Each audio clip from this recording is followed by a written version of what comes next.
चलो आज हम लोग स्टार्ट करेंगे लॉज ऑफ मोशन। आज हम लोग लॉज ऑफ मोशन से स्टार्ट करते हैं।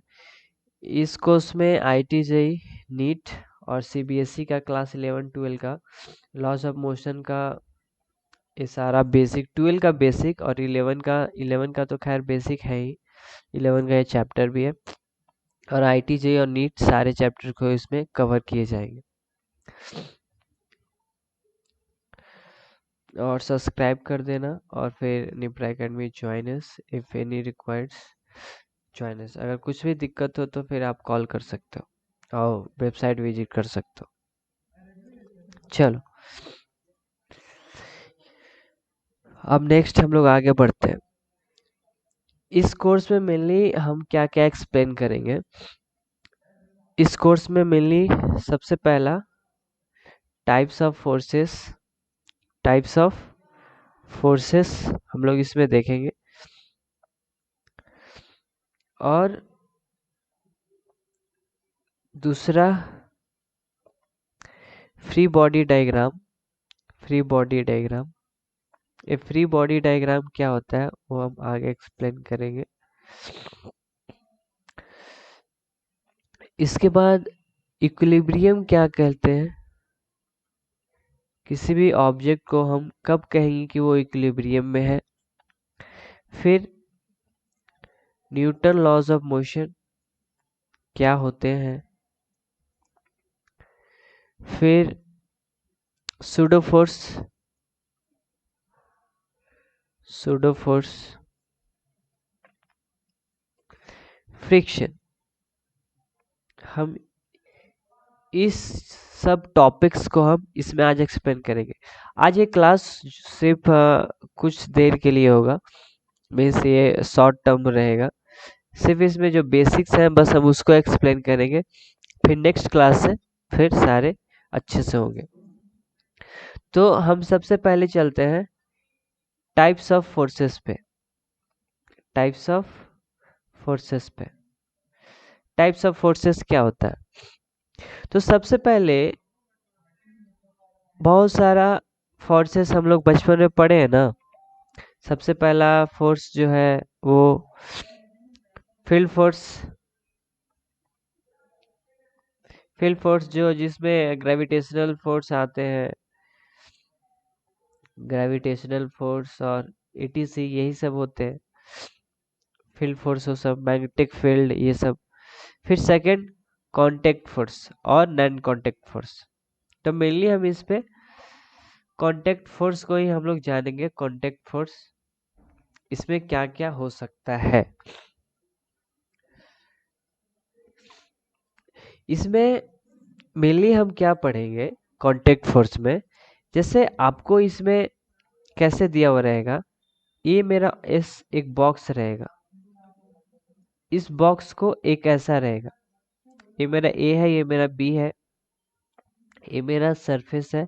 इस पे किस तरह से यहाँ पे क्या फ्रिक्शन लग रहा है, कितना एक्सेलरेशन लग रहा है। देखो एक ए और बी एक दूसरे का जो बॉक्सेस है वो एक दूसरे से कांटेक्ट में है। इसी को हम लोग बोलते हैं क्या, कांटेक्ट सॉरी, इसको क्या बोलते हैं, कांटेक्ट फोर्स। चलो तो हम लोग लिख लेते हैं कांटेक्ट फोर्स होते क्या है। फिर देखो इसमें क्या एक आता है, एक नॉर्मल रिएक्शन आता है। नॉर्मल रिएक्शन को हम लोग कैसे फील कर सकते हैं।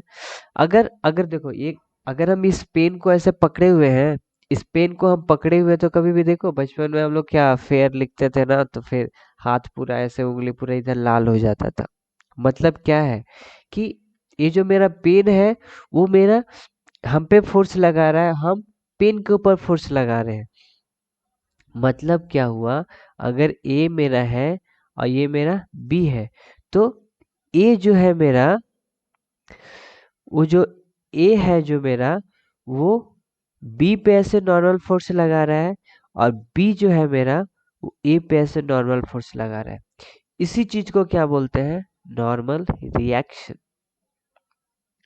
इसी चीज को क्या बोलते हैं, नॉर्मल रिएक्शन हम लोग बॉडी डायग्राम में पढ़ेंगे, किस तरह से हम लोग किस तरह से इन दिखा सकते हैं, किस तरह से कांटेक्ट फोर्सेस होते हैं, किस तरह से फ्रिक्शन फोर्स हो रहा है, वो हम लोग बॉडी डायग्राम में पढ़ेंगे। तो हम लोग ये जान गए। इसमें कुछ कुछ पॉइंट है जो हम लोग देख लेते हैं। फिर एक चीज और, नॉर्मल रिएक्शन हो गया। अब देखो, ये तो बॉक्स मेरा रखा हुआ था एक दूसरे के ऊपर। अब क्या हुआ कि ये जो बॉक्स है बी, ये बॉक्स फिक्स है, ये बॉक्स फिक्स है, लेकिन जो ऊपर वाले जो बॉक्स है ए, ये बॉक्स क्या कर रहा है, ये मूव कर रहा है। तो जैसे ही मूव करेगा तो इसका अपोजिट डायरेक्शन में क्या लग रहा है, फ्रिक्शन फोर्स लग रहा है कि नहीं, जरूर लग रहा है। तो मेरा अपोजिंग जो फोर्सेस जो होते हैं ए और बी के बीच में, वो कौन से फोर्सेस होते हैं, फ्रिक्शनल फोर्स। फ्रिक्शनल फोर्स क्या होते हैं, इसके क्या कैसे होते हैं, क्या होते हैं, वो सब हम लोग सब पढ़ेंगे, उसके लिए टेंशन नहीं ले। ठीक है, हम लोग इतना जान गए। चलो कुछ डेफिनेशन भी लिखवा देते हैं। Contact force,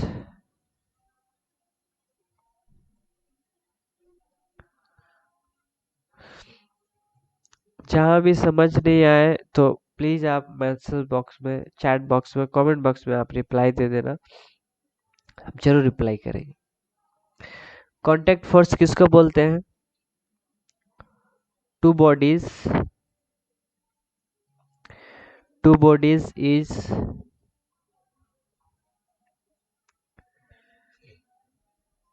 is in contact exerts equal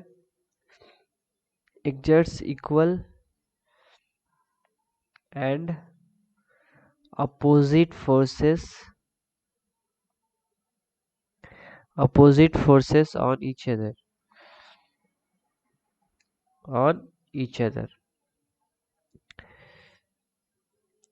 if the contact is frictionless,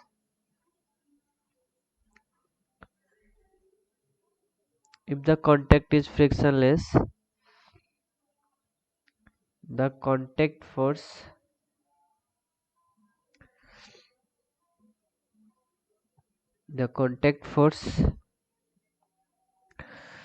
is, आज मेरा तबीयत खराब है यार,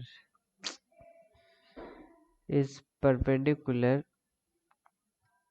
बट सिलेबस भी कंप्लीट करवाना है, to the common surface,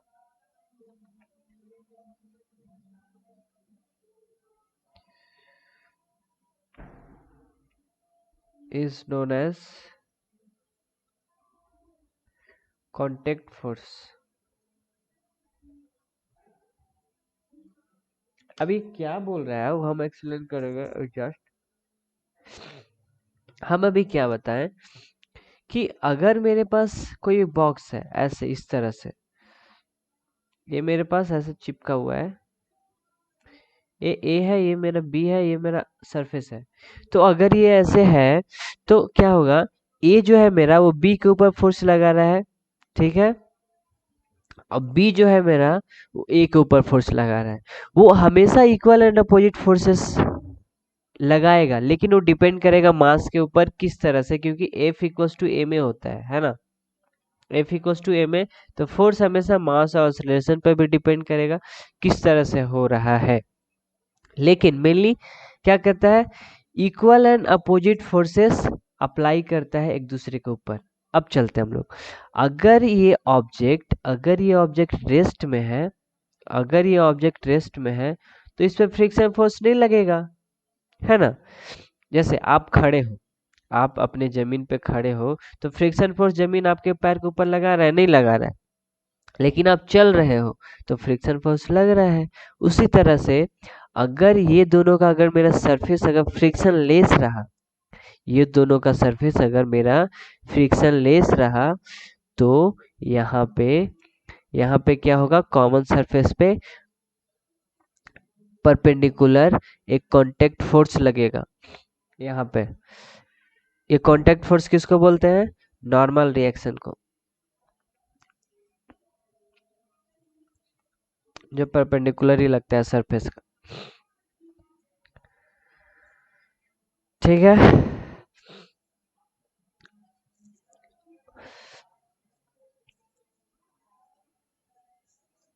friction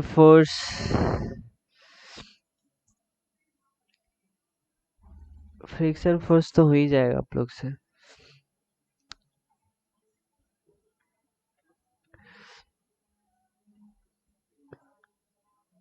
अब हम लोग इसमें देखेंगे कि अब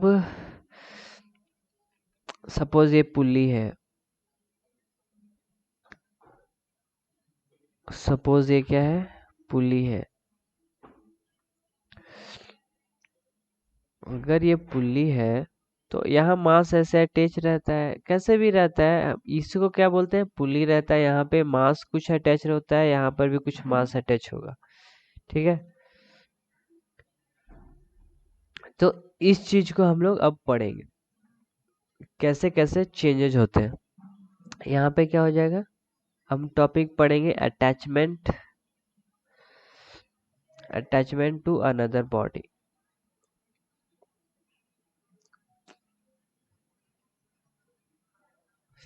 देखो यहाँ पे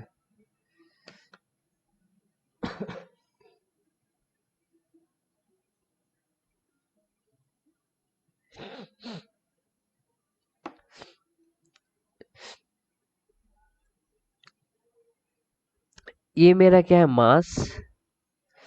ये मेरा क्या होता है? स्ट्रिंग। इसमें क्या होता है? टेंशन। स्ट्रिंग के अंदर क्या होता है? टेंशन। तो टेंशन किस तरह से डिपेंड करेगा इस पुल्ली में, मास किस तरह से डिपेंड करेगा, हम लोग इसमें इस टॉपिक में हम लोग पढ़ेंगे। तो चलो पहला लिख लो, इफ string is inexhaustible,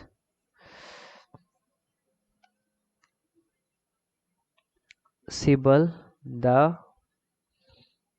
ये सब आईटी में ना टू दी पॉइंट बहुत काम आते हैं क्वेश्चंस बनाने में। देखो कैसे क्वेश्चन बनते हैं, हम ज्यादा थ्योरी पे नहीं जाएंगे। Acceleration of any number of masses, any number of masses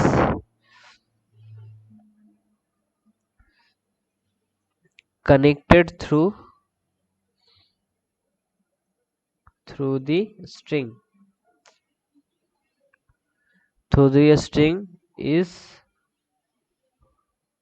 always same। मतलब क्या बोल रहा है कि अगर मेरा क्या होगा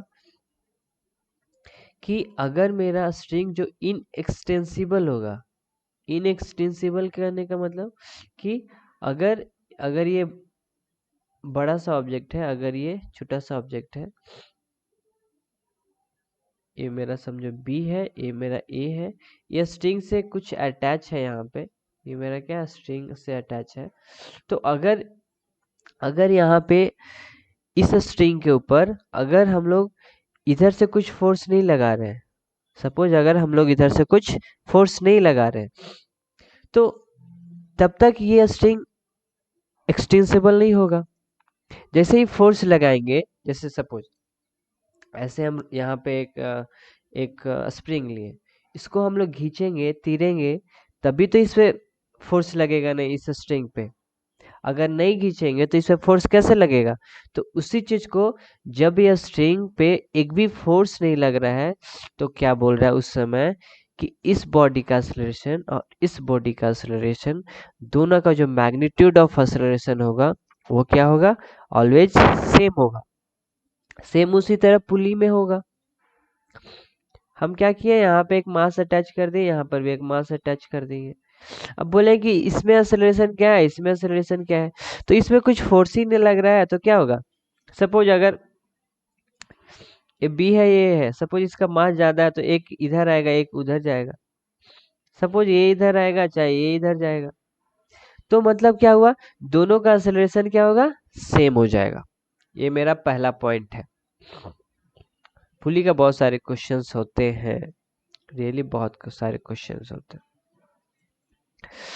सेकंड क्या होगा, सेकंड क्या हो जाएगा,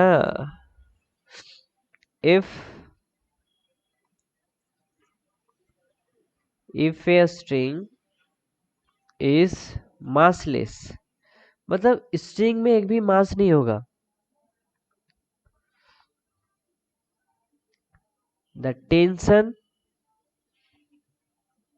in it same everywhere, same everywhere. Mass तो कुछ होते हैं बट उस समय नेग्लिजिबल होते हैं, मतलब हम उसको काउंट नहीं करते हैं मास में।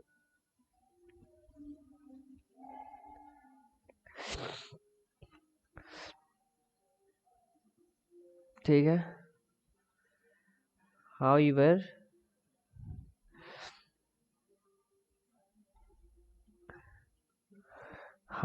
if a string has a mass and it is accelerated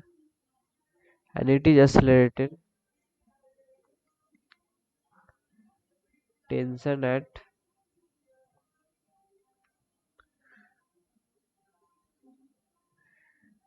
different point will be different। कहने का मतलब क्या है कि अगर मेरा एक फिगर लेते हैं,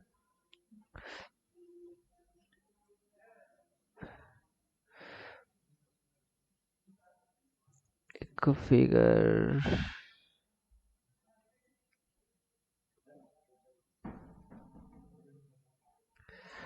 हाँ,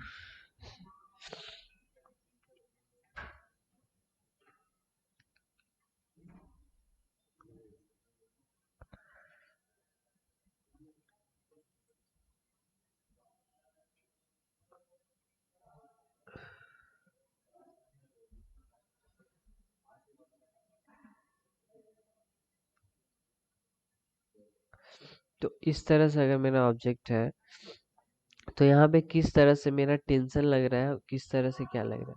सपोज अगर मेरा स्ट्रिंग क्या होता है, अगर मासलेस होता है तो टेंशन मेरा हर जगह हर पॉइंट पे इस स्ट्रिंग पे हर जगह पे मेरा टेंशन सेम ही होता है, जो टी हो जाता है। ठीक है, मतलब इधर जाएगा तो टी, इधर जाएगा तो टी, इधर जाएगा तो टी, और इधर जाएगा तो टी। लेकिन लेकिन अगर अगर मेरा क्या होगा, अगर मेरा स्ट्रिंग के पास कुछ मास होगा और फिर मास होगा, अगर ये एक्सेलरेटेड होगा तो मेरा टेंशन क्या हो जाएगा, डिफरेंट पॉइंट पे डिफरेंट हो जाएंगे। मतलब यहाँ पे क्या हो जाएंगे, टी वन, यहाँ पे टी टू, इस तरह से। ठीक है।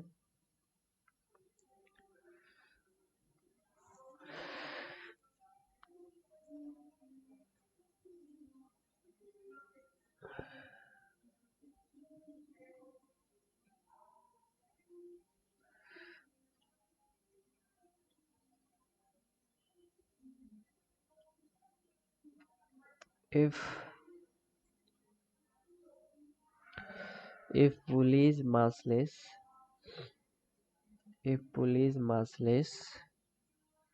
and frictionless,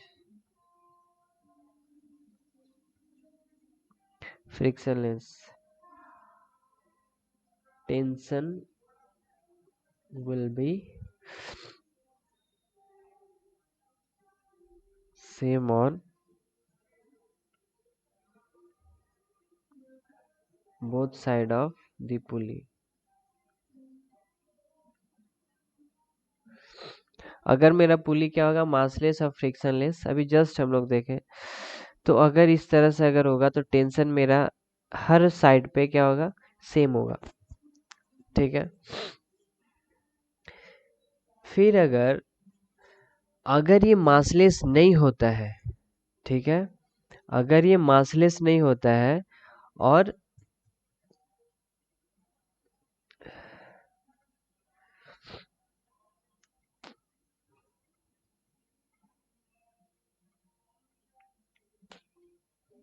string and pulley are not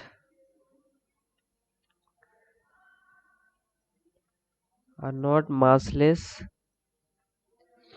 and there is friction between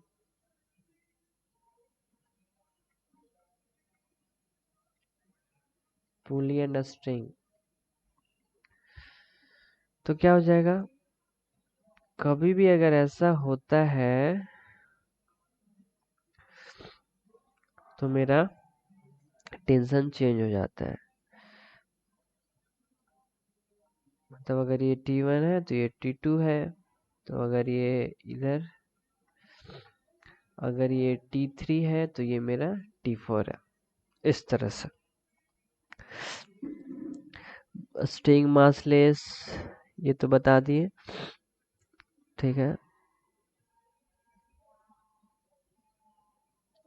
सारा हो गया।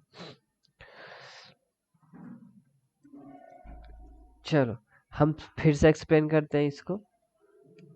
अगर मेरा क्या स्ट्रिंग क्या है, इनएक्सटेंसिबल है, और अगर मेरा मैग्नीट्यूड ऑफ ऑसिलेशन फाइंड करने के लिए बोल रहा है, तो फिर इस बॉडी पे भी ऑसिलेशन, इस बॉडी पे भी ऑसिलेशन क्या होते हैं, सेम होते हैं। नेक्स्ट चलते हैं। अगर मेरा स्ट्रिंग क्या होगा, मासलेस होगा। अगर मेरा स्ट्रिंग मासलेस होगा तो फिर टेंशन जो है मेरा एवरी पॉइंट पे वो क्या हो जाएगा,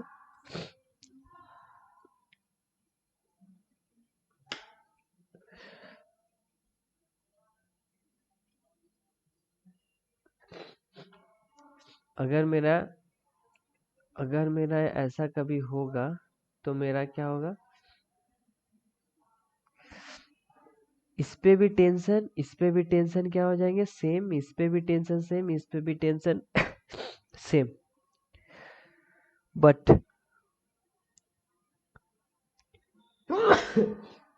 अगर मेरा स्ट्रिंग के पास ये सब अभी ऑब्जेक्ट मेरा, इसके पास ना फ्रिक्शन है, स्ट्रिंग और पुली के बीच में ये सब फ्रिक्शन नहीं है।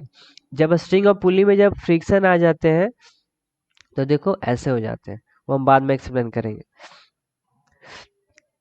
तो कभी भी अगर क्या बोलते हैं, अगर स्ट्रिंग के पास स्ट्रिंग अगर मासलेस है तो मेरा टेंशन क्या होता है, एवरी पॉइंट पे सेम हो जाता है, मतलब टी टी टी टी। अगर मेरा स्ट्रिंग क्या होता है, कुछ मास होता है, मास अगर ये एक्सेलरेटेड है तो टेंशन डिफरेंट पॉइंट पे डिफरेंट हो जाते हैं। मतलब अगर इस पॉइंट पे देखें तो T1 इधर फोर्स लाएंगे, पुली की वजह से इधर फोर्स लाएंगे T1, फिर अगर इधर फोर्स लाएंगे T2 तो इधर लाएंगे T2, इस तरह से।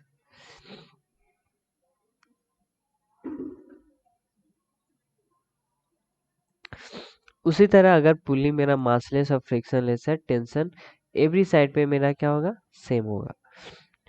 बट अगर अगर ये पुली है, अगर ये स्ट्रिंग है, यहाँ पे ये दोनों में क्या है, मेरा फ्रिक्शन फोर्स है, यहाँ पे क्या है, फ्रिक्शन फोर्स है। तो अगर फ्रिक्शन फोर्स होते हैं तो मेरा स्ट्रिंग के पास, इसके पास T1 T2 एवरी पॉइंट पे डिफरेंट। क्यों? क्योंकि फ्रिक्शन फोर्स लग रहा है, वहां पे टेंशन सेम हो ही नहीं सकता है। कभी यहाँ इस पॉइंट पे डिफरेंट, इस पॉइंट पे डिफरेंट, इस पॉइंट पे डिफरेंट, इस पॉइंट पे डिफरेंट, इस पॉइंट पे डिफरेंट, इस तरह से यहाँ पे होगा। तो पुली का हम लोग 4 केस पढ़ लिए।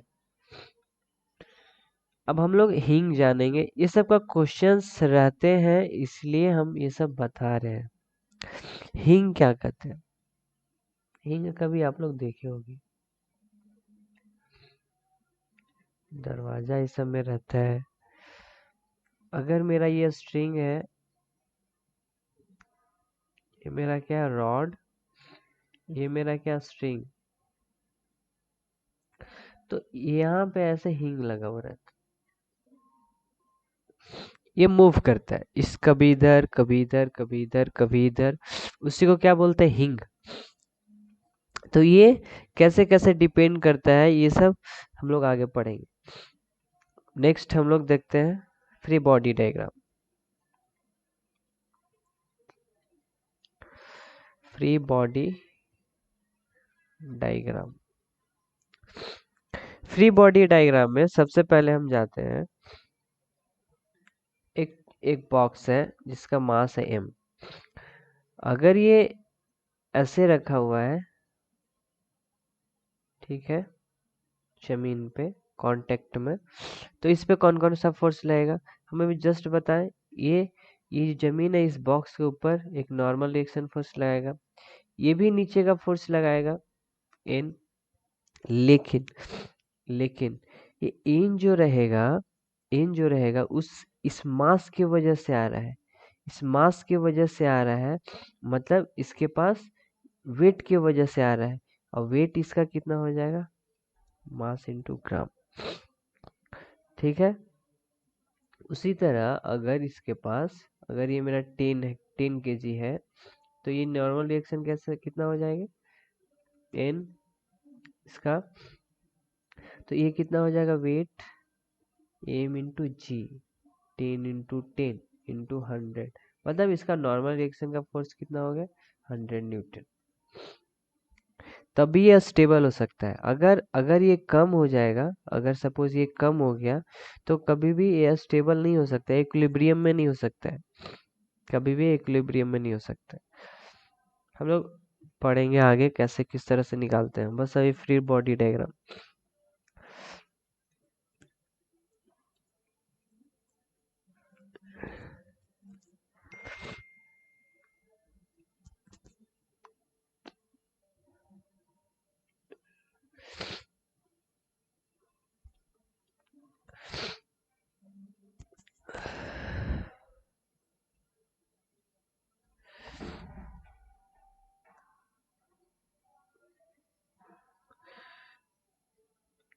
तो अगर ये दो ऑब्जेक्ट,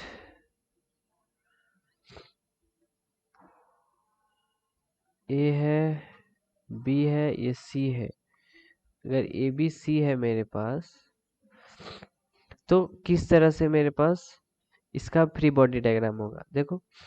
अगर सी है मेरा ये, तो सी के ऊपर कौन कौन सा फोर्स लगेगा, बी ऐसे ऊपर लगाएगा, सी ऐसे नीचे लगाएगा, बी के ऊपर कौन सा लगेगा, बी के ऊपर, सी ऐसे बी के ऊपर लगाएगा, ठीक है,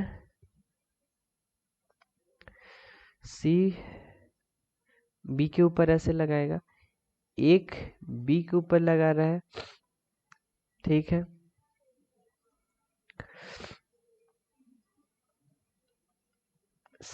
ए के पास कौन कौन सा फोर्स लग रहा है, ए के पास कौन कौन सा फोर्स लग रहा है, बी एक ऊपर से ऐसे फोर्स लगा रहा है, फिर और ऐसे ये कांटेक्ट फोर्स, यहाँ अर्थ इस पे ऐसे फोर्स लगा रहे हैं, एकदम सिंपल सा है। अगर मेरा एक बॉक्स है और ऐसे कहीं से अटैच है,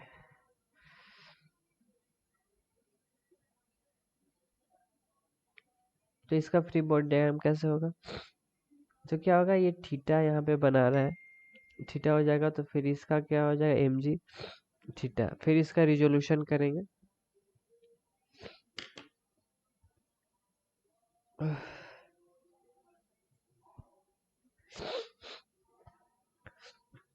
चलो,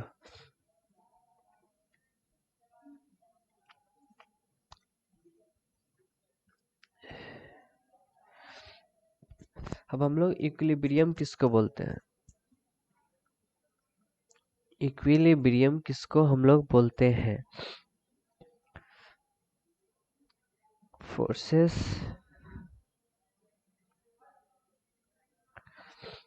which have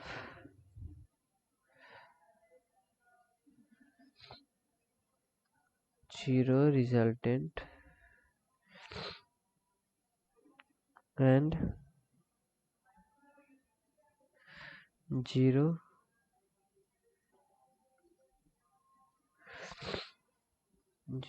turning effect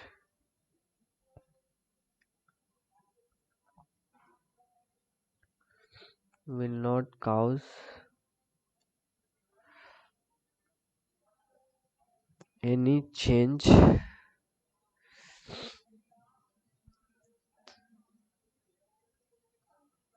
in the motion of the object.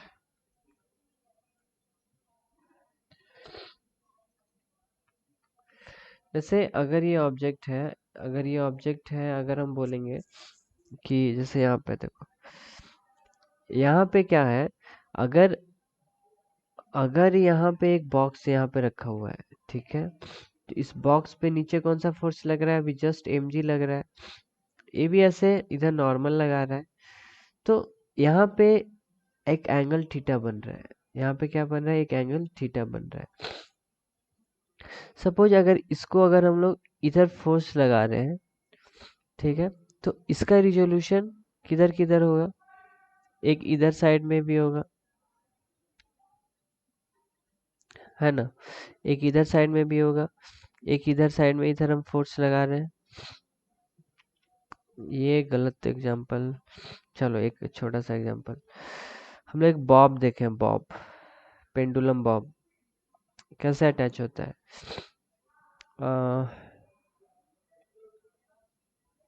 इस तरह से अगर ये बॉब अटैच है, इस तरह से अगर बॉब अटैच है, तो हम लोग कैसे कैसे देखेंगे कि, तो यहाँ पे कैसे कैसे का रिजोल्यूशन होगा, देखो इधर mg इधर होगा, इधर मेरा फोर्स लग रहा है, ये मेरा स्ट्रिंग है तो इधर टी लगेगा, इधर मेरा इधर लगेगा, यहाँ सपोज अगर थीटा है तो इधर टी, अगर इधर थीटा है तो टी कॉस थीटा, इधर क्या लगेगा, टी साइन थीटा। तो इसका जो फोर्स है वो दोनों तरफ से देखो, ये दोनों तरफ से अगर हम लोग हॉरिजॉन्टल में देखते हैं तो हॉरिजॉन्टल में क्या हो रहा है, T cos theta minus M G equals to 0। लेकिन अगर वर्टिकल में देखेंगे, नहीं वर्टिकल का फोर्स है ये, अगर हॉरिजॉन्टल में अगर हम लोग देखेंगे तो हॉरिजॉन्टल का फोर्स क्या है, टी साइन थीटा, लेकिन इधर एक भी फोर्स नहीं है, इधर एक भी फोर्स नहीं है। मतलब क्या होगा कि ये मेरा ये मेरा जो बॉब है वो वर्टिकल डायरेक्शन में तो इक्विलिब्रियम में रहेगा, लेकिन मेरा ये हॉरिजॉन्टल डायरेक्शन का जो ये फोर्स है वो इधर इसको बॉब को अपनी तरफ ऐसे खींचते रहेगा, इधर खींचेगा, फिर सपोज इधर आएगा तो फिर इधर का फोर्स ऐसे लगेगा। तो इसी तरह मेरा जो बॉब होते हैं वो इस तरह से मूव करते रहते हैं, ना कि इस तरह से। क्यों, क्योंकि T cos theta M G ये दूसरे के कैंसिल करके इक्विलिब्रियम पोजीशन में चले गए, मतलब स्टेबल हो गए, इस पे जीरो रिजल्टेंट लग रहा है, यहाँ पे एक भी फोर्स नहीं लग रहा है। लेकिन अगर ये मेरा हॉरिजॉन्टल डायरेक्शन का फोर्स अगर हम लोग देखेंगे टी साइन थीटा, अगर इधर कोई भी फोर्स नहीं है तो टी साइन थीटा इस बॉब को क्या करेगा, अपने तरफ ऐसे ऐसे खींचेगा, अपने तरफ इधर खींचते जाएगा, तो इधर लाया, फिर सपोज यहाँ तक पहुंच गया तो फिर इस तरह से इधर खींचेगा, तो इस तरह से मेरा बॉब इसलिए ऐसे ऐसे ऐसे मूव करते रहता है यहाँ पे एक ही पोजिशन पे। समझ में आया इक्विलिब्रियम किसको बोलते हैं।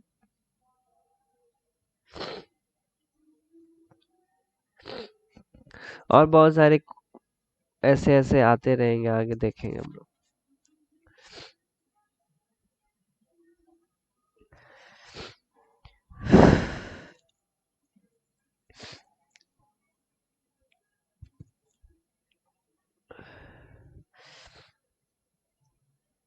एक क्वेश्चन है,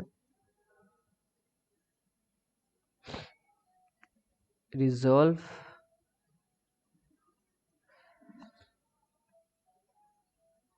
हॉरिजॉन्टली। अच्छा अब ये चीज बता दो, बचपन में पढ़े होगे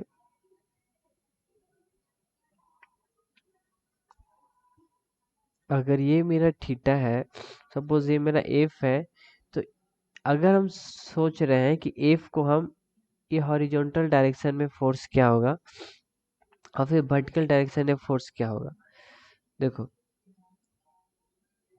तो इधर हॉरिजॉन्टल डायरेक्शन में कितना हो जाएगा, एफ कॉस थीटा, इधर कितना हो जाता है एफ साइन थीटा। सपोज इसी तरह यहाँ टी रहा तो इधर क्या हो जाएगा टी कॉस थीटा, इधर क्या हो जाएगा टी साइन थीटा। सपोज अगर यहाँ एम जी रहा तो M G cos theta, M G sine theta. वो क्वेश्चन पे डिपेंड करेगा वो किस तरह से है, लेकिन बस एक ट्रिक्स है, क्योंकि हम लोग जानते हैं कि अगर cos थीटा है, अगर ये बेस से अटैच होता है तो हमेशा यहाँ पे cos थीटा ही आता है। इसलिए एफ cos थीटा मतलब किसी भी अगर एंगल अगर बेस से यहाँ अटैच रहा है तो इसको सीधा हम लोग क्या कर देंगे cos थीटा, इसको क्या कर देंगे sin थीटा। ठीक है,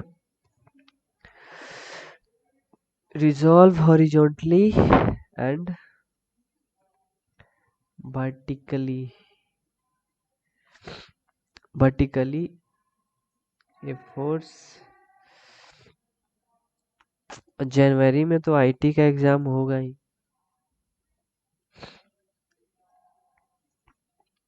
force 8 newton which makes an angle 45 degree with horizontal। Horizontal के साथ 45 डिग्री बना रहे, तो देखो क्या हो जाएगा। अगर ये मेरा, जल्दी से आंसर बता दो 5 मिनट बस। तो अगर ये मेरा फोर्स है तो इधर क्या हो जाएगा एफ कॉस थीटा, इधर क्या हो जाएगा एफ साइन थीटा। थीटा का वैल्यू क्या है एफ कॉस 45 डिग्री, इधर क्या है एफ साइन 45 डिग्री। ठीक है, कॉस 45 कितना होता है 1/√2, तो एफ इंटू 1/√2, इधर भी कितना होगा एफ इंटू 1/√2। एफ आपका दिया हुआ है, हाँ एफ आपका दिया हुआ है, तो फिर क्या हो जाएगा 8/√2, इधर क्या हो जाएगा 8/√2। इस तरह से हम लोग सॉल्व करेंगे।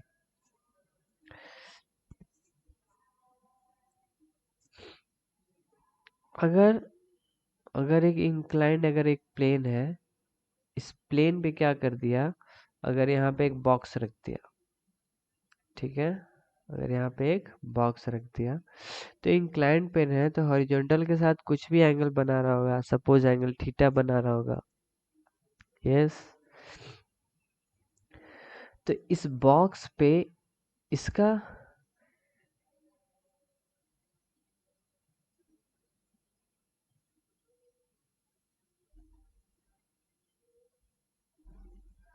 एफ बी डी इसका करना है फ्री बॉडी डायग्राम।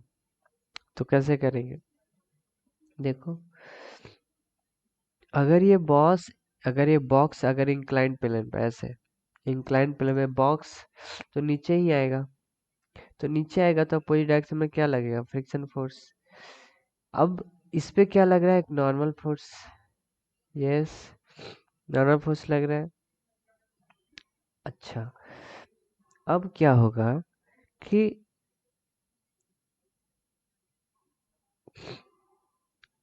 इस बॉक्स के नीचे कौन सा फोर्स लग रहा है, नीचे कौन सा फोर्स लग रहा है एम जी, है ना, एम जी लग रहा है।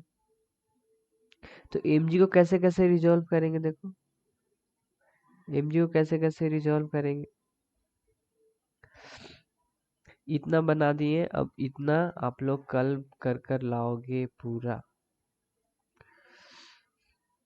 कमेंट बॉक्स में रिप्लाई कर देना। इसको हम लोग किस तरह से रिजॉल्व करेंगे, एम जी का इधर इधर हॉरिजॉन्टल की तरफ कौन सा रिजोल्यूशन होगा, कौन सा फोर्स होगा, इधर वर्टिकल की तरफ कौन सा फोर्स होगा। ठीक है,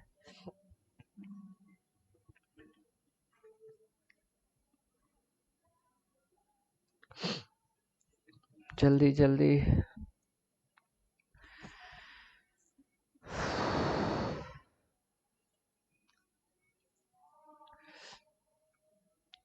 चलो आज के लिए इतना ही। चलो बाय, टाटा बाय बाय, पढ़ाई करते रहो।